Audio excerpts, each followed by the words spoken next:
Ça t'est déjà arrivé de tellement aimer quelqu'un au point de te déguiser en lui? Ben moi, clairement pas, hein. Faut pas déconner. Allez, zou! Polaris will never be gone.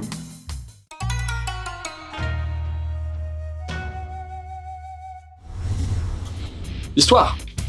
Tachibana Mizuumi, c'est une fan hardcore du groupe d'idol Polaris. Surtout de Tajima Soda, sa chouchoute. Alors, quand elle est morte, ça lui a fait un choc. Mais ce qui la perturbe encore plus, c'est le fait que les gens oublient carrément Soda à présent. Comment faire pour honorer sa mémoire? Et qui c'est au juste ce camarade de classe, Koriyama, hein? Politiquement correct, de prime abord, il a l'air de bien cacher son jeu. Et en réunissant ces deux-là, ça va dépoter sec, moi je te le dis. Tu veux des infos? Alors ce shonen, Polaris wa Kienai, Polaris will never be gone, il nous provient du Ganga Joka, le mensuel shonen de Square Enix.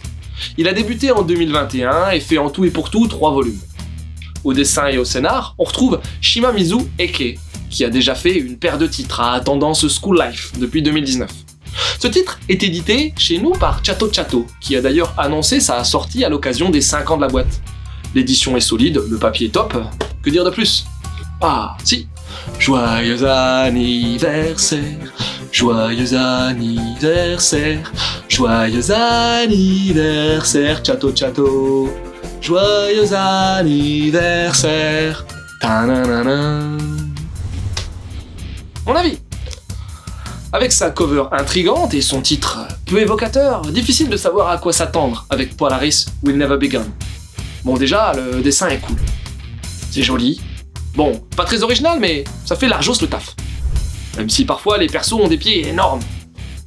La mise en case fait bien avancer le récit, avec pas mal de focus sur les 2 persos principaux. J'ai bien aimé l'attachement que peuvent manifester certains fans, potentiellement démesurés, limite dangereux. Le perso de Koriyama apporte lui aussi un vrai plus avec sa manière d'être et sa façon de penser un peu hardcore. Et le duo prend forme comme il se doit. La narration avance bien avec d'autres persos et une intrigue qui se met en place. Un bon petit titre, en 3 tomes, sur l'idol system qui ravira les fans du genre mais qui plaira aussi à ceux aimant les intrigues psychologiques. Quelques conseils? Bon, direct, j'ai vu un petit air de Perfect Blue, le chef-d'œuvre du regretté Kon Satoshi. Oshinoko, un des mangas à succès du moment parlant aussi des idols. Fool's Paradise, que j'ai jamais lu mais qui m'a toujours intrigué. Et voilà, c'est fini pour aujourd'hui, j'espère que cette petite vidéo t'aura donné envie de lire Polaris Will Never Be Gone. Sur ce, je te laisse et surtout, continue de suivre la voie du manga.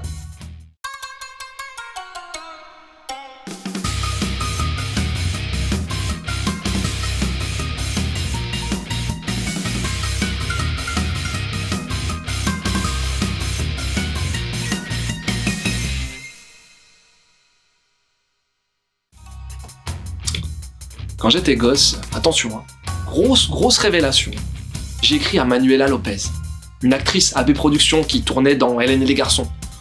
C'est le truc le plus hardcore que j'ai fait en tant que fan. Tu vois le niveau de ouf, hein?